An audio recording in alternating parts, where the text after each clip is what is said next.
স্মৃতিসৌধে যে জনতার ঢল এটা অতীতে কখনো এভাবে হয়নি। কারণ এই ফ্যাসিবাদের বিজয়ের পরে একটা বিভক্তি আমাদের আগে ছিল। আমরা দেখেছি আজকে বিভক্তিহীনভাবে সবাই এখানে এসেছেন, তবে শৃঙ্খলার একটু ঘাটতি ছিল।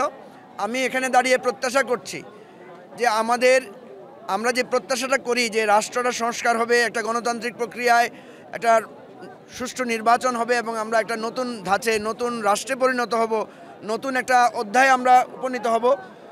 আমরা চাই এখানে মানুষের সুশাসনটা খুব জরুরি। মানুষের অন্ন, বস্ত্র, বাসস্থান, শিক্ষা, চিকিৎসা এবং জীবনের নিরাপত্তার যে দাবি, সেই দাবিটা যাতে পূর্ণ হয়। আর আজকে এখান থেকে স্পেশালি আমরা চিফ অ্যাডভাইজার কাছে দাবি করব উনি যাতে সংস্কার এবং নির্বাচনের একটা রূপরেখা আজকে দেন। উনি কিন্তু প্রথম ভাষণে বলেছিলেন যে উনি শীঘ্রই একটা রূপরেখা ঘোষণা করবেন, কিন্তু এরপরে দুটো ভাষণ উনি দিয়েছেন, তারপরে উনি বলেছেন যে এটা উনি পরে দেবেন। আজকে বিজয় দিবস উপলক্ষে উনি যে ভাষণ দেবেন, আমাদের দাবি হচ্ছে উনি যাতে আজকে একটা সুস্পষ্ট রূপরেখা আমাদের সামনে ঘোষণা করেন।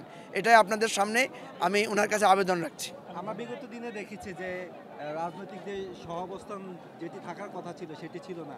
আজকে এই 24-এর গণঅভ্যুত্থানের পরে সেই সহাবস্থান কিছুটা হলেও নিশ্চিত হয়েছে।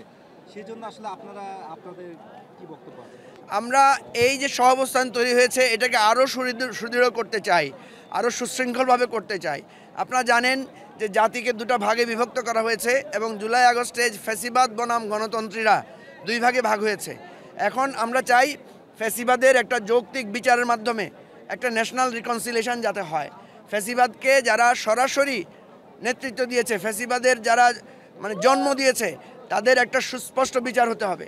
যারা ফ্যাসিবাদকে সমর্থন করেছে তারা যদি জাতির কাছে ক্ষমা চায় এবং তারা যদি সুস্পষ্ট কোনো অপরাধ করে না থাকে, তাহলে আমরা সে বিষয়টাকে বিবেচনায় নেব, যাতে চিরতরে বাংলাদেশে আর কোনো বিষয় নিয়ে আমাদের মধ্যে বিভক্তি না থাকে। স্বাধীনতার পক্ষ বিপক্ষ, আস্তিক নাস্তিক, মৌলবাদী এবং প্রগতিশীল এই ধরনের কোনো বিভেদ না থেকে আমরা সবাই যাতে বাংলাদেশি এবং একটা কল্যাণ রাষ্ট্রের বাংলাদেশ আমরা যাতে করতে পারি, সেই জন্য আমাদেরকে একটা জাতীয় ঐক্য প্রয়োজন।